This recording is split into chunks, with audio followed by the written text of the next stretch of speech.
they have this need. This is their matloob. The feeling of superiority over you specifically is a need that... Assalamu alaikum. Before you begin this video, just quickly wanted to let you know that so much of the work on the Quran has been completed on Bayyina TV. I want you to enjoy systematically studying the Quran from the beginning all the way to the end in brief and then in great detail. And to do that, I'd like for you to sign up on BayyinaTV.com. And once you appreciate what's going on in Bayyina TV, I want you to become an ambassador for it and share that subscription with friends and family and give it as a gift also. Thank you. Allah is actually saying, you cannot create the smallest winged creature yourself, and that winged creature can attack you and humiliate you. What was the last parable? What was humiliating the one who fell off the cliff? An eagle. Remember? فَتَخْطَفُهُ الطَّيْرُ. So we went from the strongest, the most feared creature in the sky, ripping and humiliating the one who fell off a cliff, and now a little fly humiliating. Allah is saying when He wants, He doesn't need something powerful to humiliate you. Your power and your weakness is demonstrated by the smallest of creations. From it, what we're learning is power is never constant. Just like none of the things we own are constant. And you know, our skin is constantly dying and falling off of our bodies. Our bodies are constantly changing. The food isn't constant. The money isn't constant. The value of that money isn't constant. And even the things we have value have perceived value. Why does cash have value? Why does real estate have value? You know, value goes up in Texas based on school district, right? It's all perception, isn't it? In the end, it's all perception. And then based on that perception, the value goes up or the value goes down. Why is a 2025 vehicle more expensive than a 2024 vehicle? Because they turned the headlights slightly this way. It's the same plastic. It's the same, nothing changed in the engineering. It's a perception. This is the new one. Now that one looks so old. Right? And that perception changes the value entirely. And people will pay top dollar because of perception.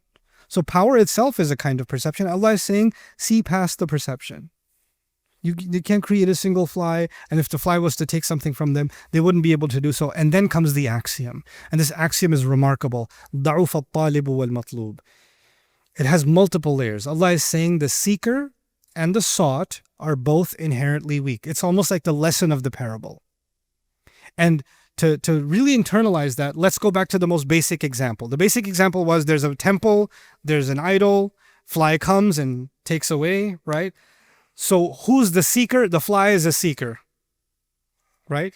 And what was being sought? The food was being sought. The fly is weak and the food is also weak. The food is also temporary. If the idol wants to capture the fly, then the fly is the matloob, the fly is the thing being sought, and it's just a fly, it's weak.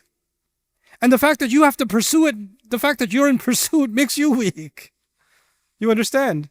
And by extension, this guy who walked 10,000 steps to the top of the temple to put his offering in front of a statue so he can finally, you know, marry the girl he wants or something, whatever he wanted to ask, he is seeking something. He's a seeker. He's a seeker.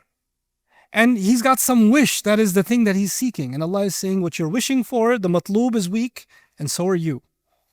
The false god you're seeking from is weak, and so are you. The power that you have that you're pursuing is weak, and so are you. And in fact, there is a relationship between them. It is weak because you are weak because you're seeking something weak. That's what makes you weak. There are some people who just want to prove, that they have authority. They have power. And they don't have to be Fir'aun. They could just be your in-laws. I'm kidding. Or am I? They just want to prove it. They want to make some comment. They want to make some kind of gesture to let you know who's boss. And they will leave no opportunity to slip something in there because that pursuit, I just need them to know who's in charge. I just need them to know how much above them I rank. There are some people in your life that just want to remind you that they have a better education than you do. And they have this need.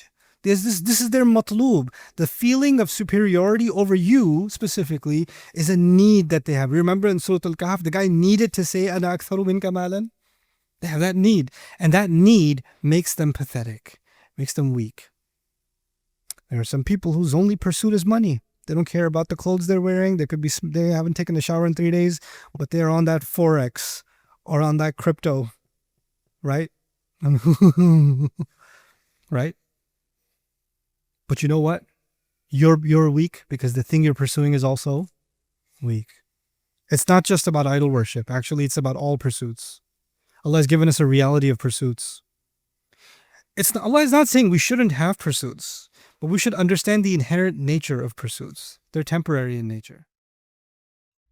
I hope you guys enjoyed that video clip. My team and I have been working tirelessly to try to create as many resources for Muslims to give them first steps in understanding the Quran all the way to the point where they can have a deep, profound understanding of the Quran. We are students of the Quran ourselves, and we want you to be students of the Quran alongside us. Join us for this journey on BayyinaTV.com, where thousands of hours of work have already been put in.